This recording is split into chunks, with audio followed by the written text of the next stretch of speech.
Welcome to the He Lives podcast, where we explore the deep wisdom of the animal world and translate it into powerful insights for healing and personal growth.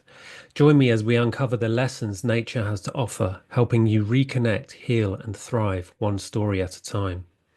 The genius of working with animals is that they are everywhere and they are constantly giving us messages. Even when we are scrolling on social media, there are messages. When we're listening to songs, when we're watching movies, all the clues are there. We just have to listen. So, this podcast is invaluable for helping you decode the messages of nature that appear in your life. Today is a really beautiful podcast about the power and the gift of the robin. The robin represents true friendship, companion, but its shadow is also very difficult to heal because it represents betrayal. And the myth surrounding the robin on how it received its colours, perching on the crown of thorns as Jesus was being crucified, is naturally symbolizing this powerful message of friendship to humanity. The robin, personally in my life, has always intrigued me. It's always appeared very close to me physically, and I've noticed the same with other people. There was even one time when my father was being horrible to me when I was a young child, and the robin jumped on his hand and started biting chunks of skin out of his hand. And it's taken me years to understand the power of the robin. So join me today in working and listening to this beautiful wisdom. There's so much wisdom to provide to you on this today. So please subscribe to my package to unlock the later wisdom where I discuss the channeling and decode how it can help you heal within. You can subscribe on Patreon or Spotify under my umbrella of the Sacred Rainbow Warrior. So let's dive on in as I read to you the channeling from the robin.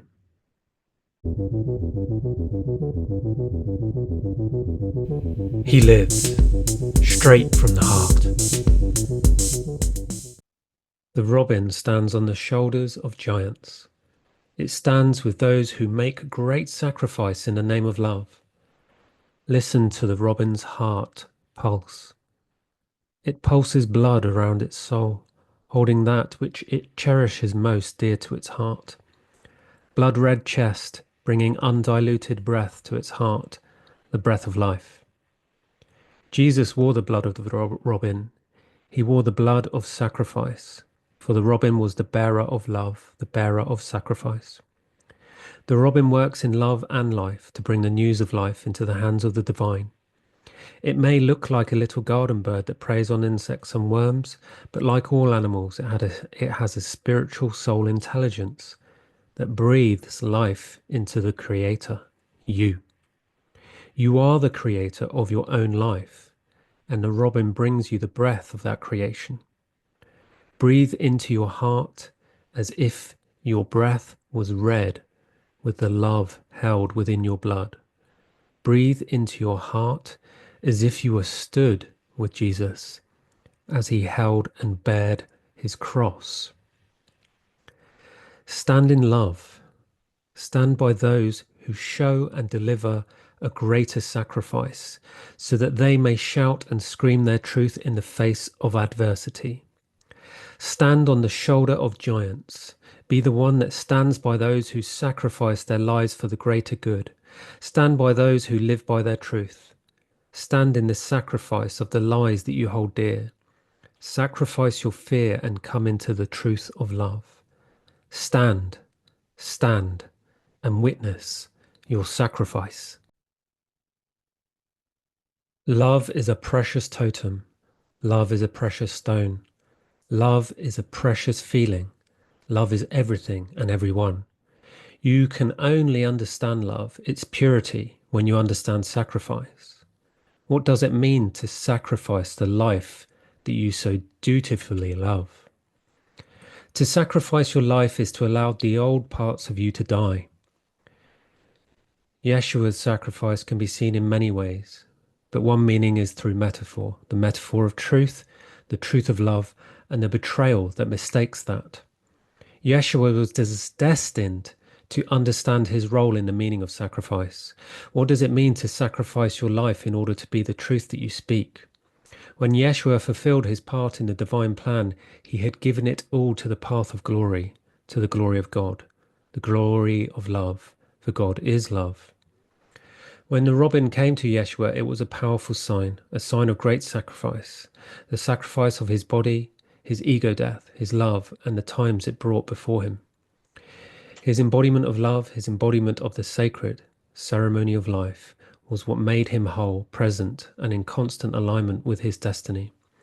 Yeshua practiced the ceremony of life through sacrifice, through letting go of that which no longer served him, and he took the responsibility of that love upon his shoulders.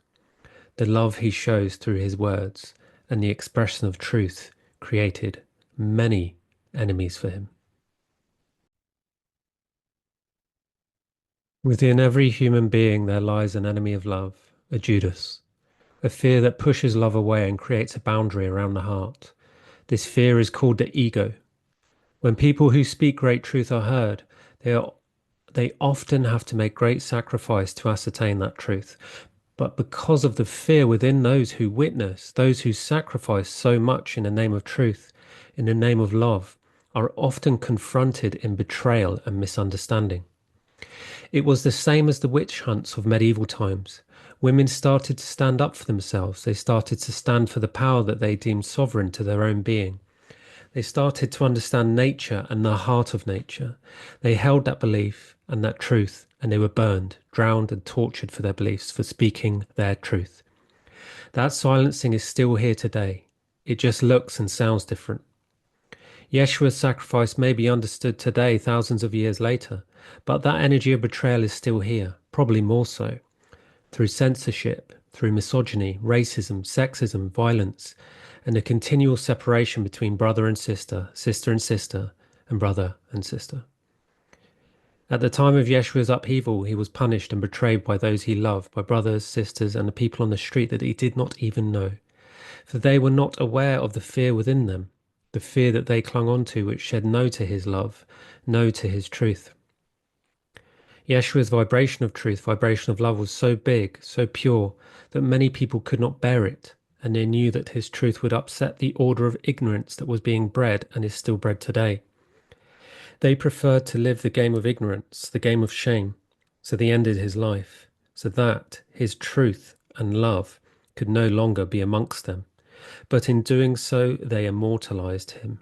They turned him into a martyr, a symbol of love. If more people stood by the truth, stood by love, they would be standing on the shoulders of giants. For they have chosen to stand and fight for love. Do not let the fear within you win. When someone speaks a truth and you react in betrayal to turn that person down, what are you achieving other than the silencing of your heart? So let's discuss the channeling of the robin. So the robin stood with Yeshua perched on his crown of thorns, perched on his shoulder, just as it perches on a rose branch between the thorns. The robin stands in love, and because of that, nothing can harm it, for it stands between the thorns of hatred and betrayal by standing by those who speak the truth. It is a time of sacrifice, a time of purification. It's a time to let go of your fear and move into love. Work with this energy that is currently in the collective to allow the attachment to the old you to die and be repurposed into energizing your rebirth. Let the energy of the robin, the orange energy of creation, the red energy of life be reborn within you and outside of you. Yeshua was sacrificed on a cross. A cross is a metaphor for the tree of life. In the Jewish Kabbalah, the tree of life is shown in a diagram as a connection of different lines, shapes, and geometry, and one of those shapes is the cross. The cross is the sacred geometry of life, the tree of life, and Yeshua's sacrifice was a sacrifice to life, in life, for he became life and served life. For he came to life by living his life in love. This was and is an example of purpose and presence in life, in this life and every life that we live. This is one of the hidden messages in sacrifice. It is not to get lost in the betrayal, not to get lost in the past and live by the past. It's to find your way, your own way of coming to life, for life will not come to you without sacrifice. It doesn't mean sacrificing your physical body. It translates as sacrificing the ignorance that you project onto life, the ego. For example, many project onto life that life is difficult, but it is we who make life difficult. For life only requires that we be present, and in doing so, life makes us beautiful, for it brings you all the desires, gifts, and wishes that you always needed. It only asks that you meet it halfway. For to receive, you must give, and to give, you must receive. Create the bridge in life by sacrificing the old life you hold dear and seek a new life, a life of pure heart. Now, there is one thing that I want to address which is really important, which isn't mentioned in the channeling, and that is the link of true love to friendship. In my partnership with my partner, we live in divine union, which is something that is extremely profound. And one of the things that makes divine union and meeting your twin flame possible is friendship. And true love is friendship. And friendship is true love. Now, this is really profound. So I'm going to delve into it a little deeper. When I was a child, I was very sensitive, very gentle, and extremely adorable. And my mother and father used to say that when I when they shouted at me or told me off, my lips would tremble, and I would say to them, completely melt their hearts. I would say, "Will you be my friend?" And it took me a long time to understand the power of that. And through my journey, my spiritual medicine journey of healing, I realized how asking to be friends with anything or anyone is a signal of true love. Now, this is where it gets really profound, right? Let's use the Matrix as an example. The Matrix produces all the negative qualities that society has bought and attached to. Now, we let's talk about, for example, uh, everything is an umbrella under narcissism because anything that, depression, ADHD, OCD, suicide, disease, and anything that you can name it as a negative emotion or behavior or disease all originates from the toxic tree of the matrix of toxic shame avoidance, which is a definition of narcissism. And I've decoded this and worked really deeply with this and my partner. And you can see that humanity has made friends with those entities that tried to enslave us through the Matrix, right? This is how profound it is. And actually, it's a betrayal. It's a betrayal on your own soul to become friends with something that chooses to enslave you. Now, this is the profound wisdom and medicine of the Robin. You can choose to be friends with your soul. You can choose to be friends with love. You can choose to be friends with the flowers in your garden, with the birds in your garden, and with the true friends in your life who support you and stand with you when you speak your truth. How rare is it to have a family or a friend or a partner that will stand with you no matter what? We see it in movies all the time, but how rare is it in real life to have someone like a Robin who stood by Jesus even when he was being crucified? So I implore you to sever your friendships with the Matrix and your old life and anyone who doesn't stand by you.